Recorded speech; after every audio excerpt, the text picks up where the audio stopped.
لست للفردوس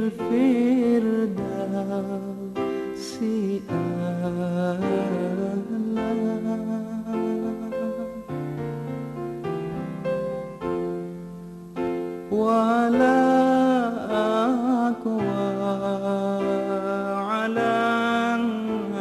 Bismillahirrahmanirrahim.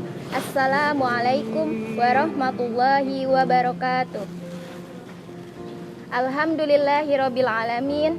Assalatu wassalamu ala asrofil anbiya'i wal mursalin wa ala alihi wassahbihi ajmain. Amma ba'd. Qala Allah ta'ala fil Qur'anil Karim. A'udzu billahi minasyaitonir rajim. Bismillahirrahmanirrahim. Wa wasainal insana biwalidayhi hamalathu ummuhu wahnan ala wahnin wa fisaluhu fi amaini anishkur li wa liwalidayhi ilayyal masir. Sahabat Buddha yang Allah rahmati, pertama-tama marilah kita panjatkan puji serta syukur kehadirat Allah Subhanahu wa Ta'ala yang mana telah memberikan nikmat iman, nikmat Islam, nikmat sehat jasmani dan rohani.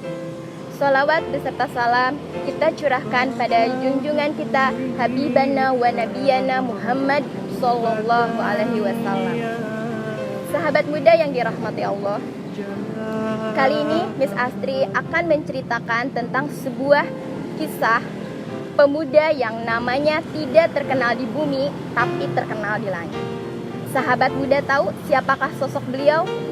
Ya, beliau adalah Uwais Al-Qarni. Uwais Al-Qarni adalah seorang pemuda yang hidup di zaman Rasulullah.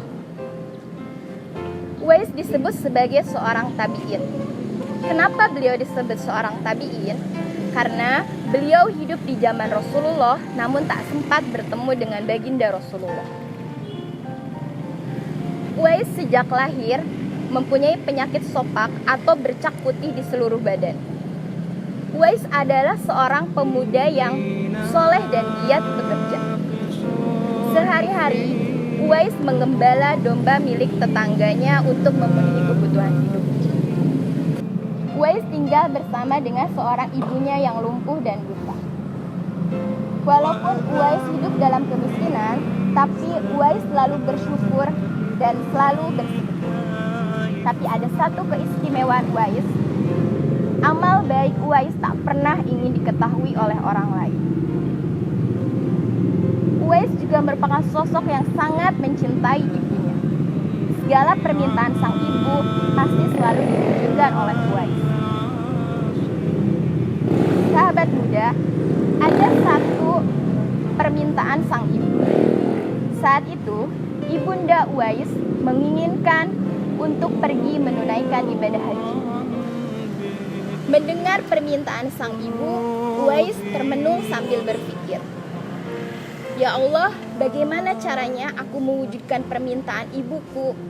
Sedangkan jarak dari kota Yaman sampai kota Mekah itu sangat jauh dan melewati padang pasir yang tandus. Biasanya orang-orang pergi ke Mekah dengan menggunakan unta. Aku seekor domba pun tak punya, apalagi unta." Uwais terus berpikir, sampai akhirnya Uwais menemukan satu ide. Keesokan harinya, Uwais pergi menemui pemilik domba untuk membeli satu ekor domba untuk dipelihara. Namun sayang, uang yang Uwais miliki hanya cukup untuk membeli satu ekor anak domba. Namun, Uwais tak pantang menyerah. Setiap hari, Uwais menggendong anak domba itu naik turun bukit. Orang-orang yang melihat tingkah laku Uwais menertawakan Uwais. Bahkan banyak orang yang mencemoohnya. Kemudian ada juga orang yang menganggapnya sudah gila. Namun Uwais tak pernah menghiraukan cemoohan orang. Obsesi terbesar Uwais adalah sang ibu. 8 tahun berlalu dan tibalah musim haji. Anak domba yang tadinya sangat kecil sudah berubah menjadi domba yang sangat besar. Begitu juga dengan Uwais. Tubuh Uwais sudah menjadi kekar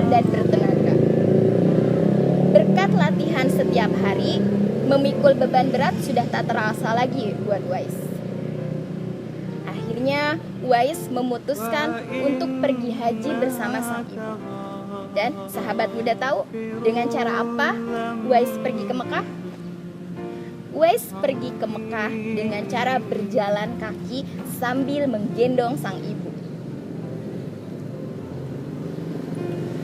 Sahabat tahu berapa jarak dari Yaman ke Mekah? Ya, jaraknya begitu jauh. Tapi atas baktinya Uwais kepada sang ibu, Uwais berjalan tanpa lelah sambil menggendong sang ibu. Masya Allah, sungguh besar kecintaan Uwais kepada sang ibu. Sesampainya di kota Mekah, Uwais tak pernah melepaskan sang ibu. Ketika tawaf pun, Uwais tetap menggendong sang ibu sampai akhirnya mereka berdua berdoa di hadapan Ka'bah. Uwais berdoa, "Ya Allah, ampunilah dosa ibu." Lalu si ibu mendengarkan doa Uwais dan bertanya, "Lalu bagaimana dengan dosamu, anakku?" Lalu sahabat muda tahu apa yang dikatakan oleh pemuda soleh ini? Uwais berkata, "Dengan terampuninya dosa ibu, maka ibu akan masuk surga. Cukuplah ridho ibu yang akan membawaku ke surga." Allah Subhanahu wa Ta'ala mendengar percakapan sang ibu dan anak.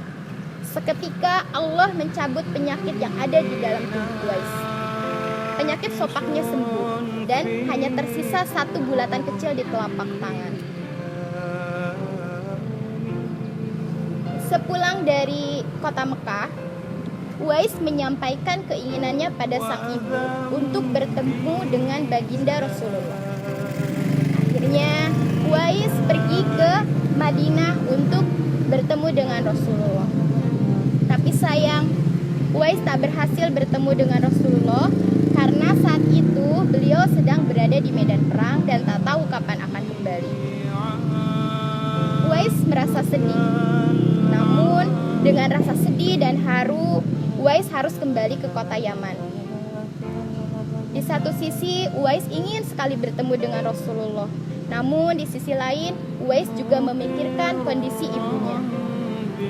Uwais hanya bisa menitipkan salam lewat istri Rasulullah, yaitu Aisyah radhiyallahu anha. Sahabat muda yang dirahmati Allah, singkat cerita, Rasulullah kembali ke Madinah. Sesampainya Rasulullah di rumah, Aisyah radhiyallahu anha menyampaikan perihal kedatangan seorang pemuda yang bernama Uwais.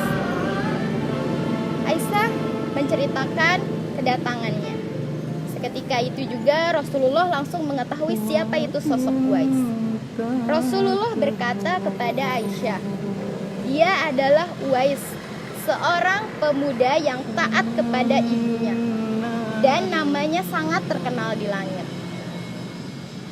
Selain bercerita kepada Aisyah, Rasulullah pun bercerita kepada para sahabat seperti Umar bin Khattab dan Ali bin Abi Thalib. Rasulullah berkata kepada para sahabat, "Apabila kalian bertemu dengan Uwais, mintalah doa dan istighfar kepadanya, seperti yang telah disebutkan dalam hadis Sahih Muslim Syarah An-Nawawi nomor 2542, yang artinya, sesungguhnya tabi'in terbaik adalah Uwais Al-Qarni. Ia memiliki seorang ibu dan memiliki penyakit kulit. Perintahkanlah kepadanya untuk memintakan ampun bagi kalian." Nah, pada akhir hayat Uwais, ada satu hal yang menggemparkan ketika Uwais meninggal. Sahabat muda tahu apa itu? Ketika Uwais meninggal, tiba-tiba banyak orang yang berdatangan untuk mengurusi jenazah dan pemakamannya. Sampai para tetangga merasa heran, siapakah Uwais? Kenapa dikala dia meninggal banyak sekali orang yang berdatangan dan mau mengurusi jenazah? Ternyata karena kesolehannya ini, Allah kirimkan para malaikat dan para penghuni langit untuk mengurusi jenazah Uwais Al-Qarni. Masya Allah, sungguh mulia sekali sosok Uwais sampai para malaikat dan penghuni langit pun turun untuk mengurusi jenazah Uwais. Sahabat muda yang dirahmati Allah, demikianlah kisah tentang Uwais Al-Qarni, seorang pemuda yang namanya tidak terkenal di bumi tapi terkenal di langit. Ada beberapa hikmah yang bisa kita ambil dari kisah ini. Yang pertama yaitu hikmah syukur. Kita harus bersyukur apapun kondisi kita. Contoh yang terdapat dalam kisah ini, ketika kita mempunyai penyakit, tidak semua penyakit bisa disembuhkan dengan obat. Ada penyakit yang bisa disembuhkan atas keridhaan Allah, yaitu dengan ketaatan kita kepada orang tua. Hikmah yang kedua yaitu ikhlas. Ketika kita melakukan amal soleh, sebaiknya tak ada satupun yang mengetahuinya. Hikmah yang ketiga yaitu bakti kita terhadap orang tua. Apapun kondisi orang tua kita, seburuk apapun orang tua kita, kita wajib taat dan berbakti kepadanya. Semoga dengan kisah Uwais Al-Qarni ini menjadi pengingat untuk kita semua agar kita bisa mendoakan orang tua kita kapanpun dan dimanapun kita berada. Mohon maaf apabila ada kesalahan. Kesempurnaan hanya milik Allah. Kekurangan datangnya dari Miss Astrid. Wassalamualaikum warahmatullahi wabarakatuh.